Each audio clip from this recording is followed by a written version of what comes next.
ሳምሶን ኃይለ ኢየሱስ ከ6 ዓመት በፊት ነበር ከፕላስቲክ ውጪ የሆኑ የተለያዩ የዕቃ መያዣዎችን ማምረት የጀመረው። ለዚህ ስራው መነሻው ደግሞ በሌሎች ሀገራት የተመለከተው ተሞክሮ ነበር። ይሁንና ከፕላስቲክ ውጪ የሆኑ መያዣዎች ገበያ ላይ ተፈላጊነታቸው ዝቅተኛ እንደነበር ያነሳል። ስራውን የጀመርነው ፌስታል ለመተካት ነው። ስንጀምር ጀምሮ ከኬንያ የመጣችናቸው አንዳንድ አይዲያዎች ፌስታል ሲቆም የሚተኩትን መንገድ እና ሲጀመር ለ6 ዓመት ሙሉ በተኪ ምርት ነው ስናገለግል የነበር ነው። ያኔ ብዙ ሰውም ያን ያህል እውቅና አልነበረውም። ያው እኛ ያስለመድን የነበረው ወደ ኮተን ጨርቅ እናመርታለን። አሁን አዲስ አቅጣጫ በሰጡን ናኖቨን የሚባል ነበር ኢኮ ፍሬንድሊ፣ እሱም ነው እስካሁን ስናመርት የነበረው። ለአንድ ጊዜ አገልግሎት የሚሰጡ የፕላስቲክ ምርቶች አገልግሎት ላይ እንዳይውሉ መደረጉን ተከትሎ እነ ሳምሶን የሚያመርቱት የተለያዩ መያዣዎች ተፈላጊነታቸው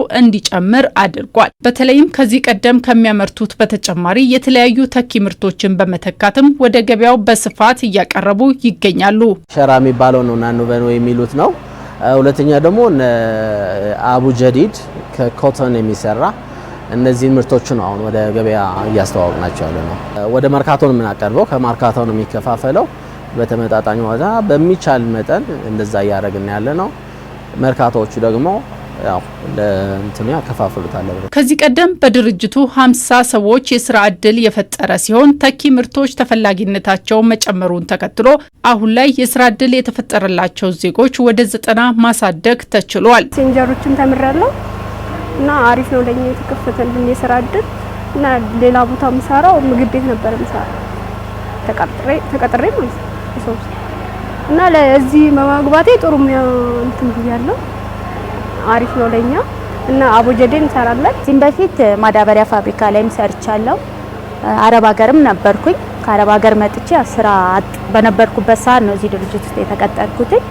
እዚህ ድርጅት ውስጥ በሲንጀር ሰፊነት ነው የተቀጠርኩት። አሁን ደግሞ ሰው ኃይል ላይ ድገትን አግኝቼ ሰው ኃይል ላይ ነው ያለሁት። እዚህ ብዙ አይነት ሙያዎችን አግኝተናል። ስንገባኔ ሲንጀር ሲንግል ስፌት ምን እንደሆነ አላውቅም ነበረ። ራሱ አስተማሪ ቀጥሮልን አሰልጥኖን ነው ሰልጥነን ወደ ስፌት የገባ ነው። ብዙ ነገሮችን የስራ እድሎችን አመቻችቶልናል። ሰፊ የስራ እድል ፈጠራ የሚፈጥር ስራ ነው።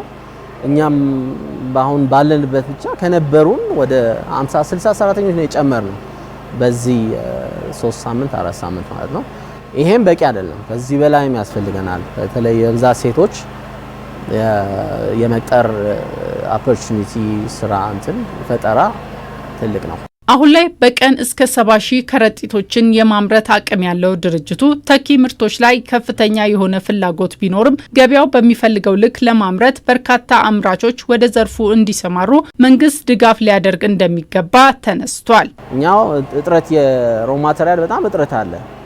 ፍላጎቱም ልናሟላ አንችልም እና ፍላጎቱና አሁን እኛ የምናመርተው አይመጣጠንም፣ ጊዜ ይፈልጋል። እስካሁን ብዙ ስላልሆነ ዲማንዱ ደግሞ ሃይ ስለሆነ አምራቾች በብዛት ያስፈልጋል። መበረታታት አለበት እና ያው ያሉትም እነዚህ ላስቲክ ላይ የነበሩትም በቶሎ ወደዚህ መቀየር አለበት። መንግስትም ሳፖርት ማድረግ አለበት። ይሄ ኢዝ ቬሪ ኢምፖርታንት ነው።